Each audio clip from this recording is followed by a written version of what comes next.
Tak ada apa, just getting things out of the way je sebenarnya untuk berkenaan dengan apa yang berlaku pada hari ini. Dan dia bertanya tadi, so kerajaan tumbang ke ini pukul 2 pagi ni? Tak, bukan kerajaan tumbang tuan-tuan, pembangkang tumbang. So insyaAllah malam ni kita akan berbicara beberapa perkara. Pertama, MP Labuan sokong Anwar Ibrahim.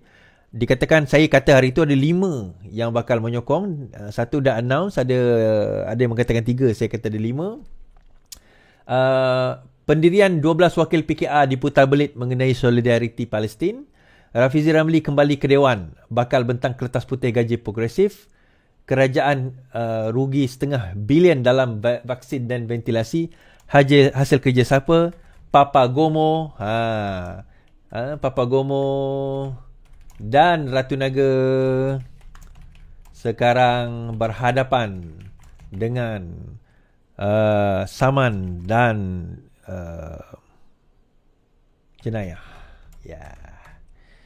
Jadi tuan-tuan, kita harap tuan-tuan terus share, terus like, terus subscribe kita punya program malam ini. InsyaAllah saya tak intend nak pergi lama. Kalau rasa larat, teruskan. Tak rasa larat, tak ada masalah. Kan, spesial lah pukul 2 pagi ni. Mungkin tuan-tuan rasa macam, alamak, macam boleh kan nak bertahan pukul 2 pagi ni. Okay, kita cuba. Saya boleh cuba, tuan-tuan pun cubalah. Cuba sebaik mungkin. InsyaAllah untuk kita nak terus live tetap live, LTL. Lawan tetap lawan, live tetap live. Alright. Okay. Baik, yang pertama sekali saya nak cerita sikit lah berkenaan dengan apa yang berlaku pada hari ini. TMJ Sultan Ibrahim jadi agong nanti, masa yang sangat menarik menurut TMJ. Menurut Tengku Mahkota Johor, berikutan kejatuhan keruntuhan kerajaan pada 2020, peranan Raja-Raja Melayu dalam politik dan pentadbiran negara semakin penting. Sejak pilihan raya umum 2018, Raja Melayu telah merungkaikan episod politik 2 rampasan kuasa di tengah pandemik COVID-19 dan kebuntuan selepas pilihan raya negara tahun lepas.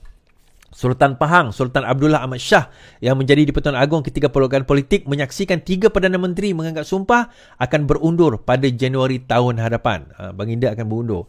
Baginda akan digantikan oleh Sultan Johor, Sultan Ibrahim, dan Tunku Mahkota menjelaskan ayahandanya mempunyai agenda yang sangat jelas apabila menjadi agong kelak. Baginda berkata, dia selalu cakap tentang mengembalikan order pemerintahan kerana dengan situasi yang kurang stabil di dalam negara. Jadi baginda nak memberi lebih kestabilan kepada negara, kata Putera Mahkota itu dalam siaran Keluar Sekejap malam tadi. Tengku Ismail juga percaya pemerintahan ayahandanya akan menjadi masa yang sangat menarik. Jadi ke bawah duli, Sultan Ibrahim ada rancangan dia. Dia nak bekerjasama ataupun berkongsi pendapat dan pandangan kepada Perdana Menteri. Kita akan lihat, katanya. Apabila mengulas mengenai prestasi Perdana Menteri Anwar Ibrahim, Tengku Ismail berkata, sebagai warga negara, baginda turut mempunyai hak untuk mengulas mengenai perkara politik. Kedua-dua Sultan Ibrahim dan Tengku Ismail seringkali menyuara pendapat mengenai pelbagai isu, baik peringkat negeri ataupun nasional. Sementara itu, Puteri Mahkota juga berkata, ayahandanya tidak akan berkompromi dalam hal menjaga kepentingan rakyat. Dia akan menjadi agong yang no nonsense, iaitu tegas bila berkaitan dengan kepentingan terbaik negara. Jadi dia tegas tapi memahami, kata TMJ. Tunku Ismail memberi contoh Menteri Besar Johor Hafiz Ghazi akan mendapat perkenan Sultan berhubung keputusannya dan baginda akan memberikan maklum balas dengan berterus terang. Pelantikan On sebagai Menteri Besar Johor merupakan detik krisis politik. Antara detik krisis politik. Ini kerana BN Johor pada awalnya telah menggembar-gemborkan Hasni akan menjadi Menteri Besar. Walaupun BN menang majoriti 2/3 di negeri itu, namun pelantikan Hasni tidak menjadi kenyataan kerana campur tangan dari kuasa yang lebih tinggi. Sementara itu, Tengku Ismail berkata ayahandanya dan keluarga akan sedar tanggungjawab sebagai agong. Ini adalah tugas tanggungjawab untuk negara, bukan Johor saja. Tapi anda nampak, apapun keputusan yang dibuat ataupun polisi di bawah duli, ada agenda tersebut. Perkara ini pun akan memberi manfaat kepada negeri Johor dan negeri lain secara tidak langsung.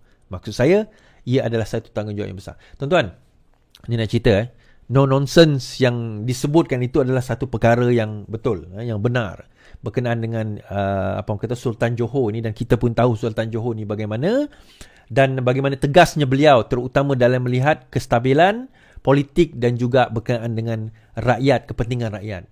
Jadi perkara ini sebenarnya yang kita perlukan dalam kita menghadapi ketidakstabilan politik sekarang ini. Dalam pada pembangkang masih lagi bercerita soal tentang nak menjatuhkan kerajaan, menumbangkan kerajaan, menjatuhkan kerajaan. Bukan tiba-tiba.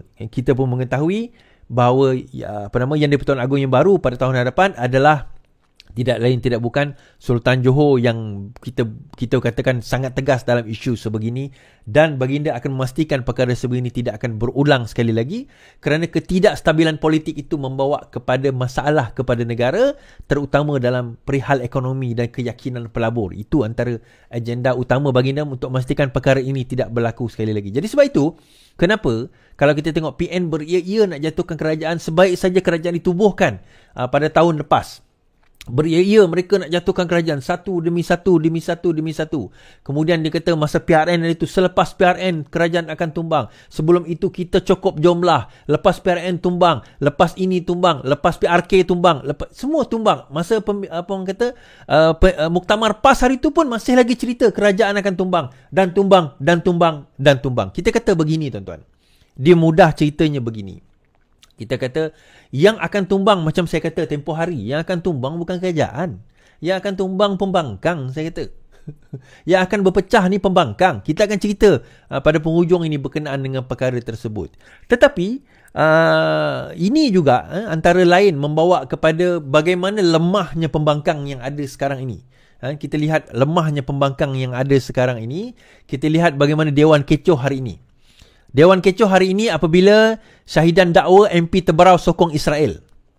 Suasana Dewan Rakyat pagi tadi kecoh setelah syahidan mendakwa Jimmy Puah, PH Teberau sebagai menyokong Israel. Kata syahidan, dia mahu Parlimen membuat pendirian yang jelas mengenai isu krisis yang berlangsung di Gaza. Contohnya Teberau membuat sokongan Israel. Apakah dia seorang saja menyokong Israel? Saya minta kerajaan bawa usul pendirian kita tentang pembunuhan yang dilakukan Israel. Kenyataan dibuat syahidan itu mendorong Puah bangkit dan menafikan kenyataan bekas Menteri Besar. Dia juga, bukan Menteri Besar Polis itu, dia juga sebagai ahli mewakili PH mendesak syahidan menarik balik tuduhan yang dilemparkan. Timbalan Speaker Alizlah kemudian minta syahidan mengemukakan bukti atau menyokong dakwaannya ke atas Puah. Syahidan kemudian mendakwa dia tidak menuduh Puah memberi sokongan kepada Israel dan gembira juga kenyataan itu tidak benar. Dia telah divarilkan sokong Israel. Jadi dia tarik baliklah. Kalau tak betul, baguslah. Alhamdulillah. Bukan kita menuduh. Saya bukan perangai macam you. Tuduh orang tak berhenti, tapi kerajaan sendiri kena keluarkan pendirian, katanya. Baik. Saya nak komen bab ni tuan-tuan. Kalau sekiranya Syahidan Kasim berani, kenapa dia tak berani buat tuduhan itu di luar Parlimen? Kenapa dia tak berani buat tuduhan itu di luar Dewan? Sebaliknya dia buat di dalam Dewan. Apa beza dalam Dewan, luar Dewan is? Okey, untuk makluman tuan-tuan, sebarang kenyataan yang dibuat dalam Dewan tidak boleh diambil tindakan undang-undang. Dia ada kenyataan privilege, terutama di dalam Dewan tersebut. Satu lagi di dalam mahkamah, tak boleh diambil tindakan undang-undang. Kalau nak ambil tindakan undang-undang, Syahidan Kasim kena ulang kat luar Dewan. Dia buat kenyataan semula, dia boleh kena ambil tindakan undang-undang. Tapi dia kata, kami bukan macam kamu suka tuduh sebarang-barang. Tak, saya dengar sendiri kenyataan tu tuan-tuan. Saya tengok video tu, memang dia tuduh. Lepas tu dia kata, taklah saya tak tuduh. Memang dia yang tuduh. Dia kata saya dengar. Inilah masalah, bukan masalah. Ini kaedah, taktik yang dibuat oleh PN. Pembangkang yang ada sekarang ini. Dia akan ambil satu kenyataan luar konteks ataupun dia ambil kenyataan yang dah diputar belit, kemudian dia sebut. Dia sebut. Jadi Alice Lau selaku timbalan speaker, dia kata, buktikan dakwaan tersebut atau tarik balik. Dia kata, baguslah kalau tak ada. Baguslah kalau tak ada. Tak, maksudnya dia tuduh dulu, baru dia kata baguslah kalau tak ada. Sama juga tuan-tuan, kalau kita tengok apa yang dinyatakan oleh 12 orang ahli PKR berkenaan dengan solidariti Palestin. Diputar belitkan. Okey, kita tengok kenyataan ini. Minggu Solidariti Palestin, pendirian kami disalah tafsir 12 wakil PKR. Saya baca. Kumpulan 12 wakil PKR sebelum ini menggesa pelaksanaan Minggu Solidariti di sekolah dikaji semula, berkata pendirian mereka telah disalah tafsir. Dalam kenyataan hari ini, mereka menyuarakan kecaman terhadap kezaliman Israel terhadap rakyat Palestin dan menggesa PBB mengenakan kesekatan perdagangan dan ekonomi terhadap Israel selain memastikan bantuan kemanusiaan sampai ke Gaza. Mereka juga berkata kepimbangan mereka sebelum ini berhubung apa yang disifatkan sebagai unsur ekstremisme dalam Minggu Solidariti Palestin tidak seharusnya dilihat sebagai menentang Palestin ataupun menyokong Israel. Baik. Poin dia macam ni tuan-tuan. Okey. Tidak hanya kerana mereka mengkritik berkemungkinan ada possibility kalau sekiranya diperkenalkan Minggu Solidariti itu di sekolah-sekolah, akan ada pihak mengambil kesempatan sehingga menimbulkan ataupun mewujudkan fahaman-fahaman ekstremisme agama. Itu yang mereka risaukan.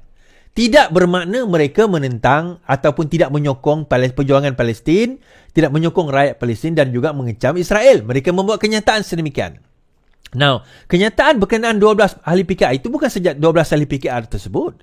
Ada ahli parlimen terutama daripada GPI sendiri pun ada menyatakan perkara yang sama. Kebimbangan mengenai perkara yang sama. Walaupun benda itu tidak wajib di sekolah, tetapi perlu dilihat semula dan dipantau. Kalau pun nak suruh buat solidariti, kena bagi garis panduan. Jangan bagi open blanket. Dan saya setuju dengan kenyataan bahawa solidariti di sekolah itu kena ada garis panduan dia. Apa yang boleh dan apa yang tak boleh. Apa yang boleh nak diletakkan, apa tak boleh letak. Jangan bagi orang kata apa, kita boleh buat apa saja. Itu yang timbul persoalan kalau sekiranya budak-budak siap bawa senjata mainan dekat sekolah. Itu yang bahayanya. Jadi dia akan terutama budak-budak ni dia bukan faham pun dengan apa yang berlaku dekat Palestin.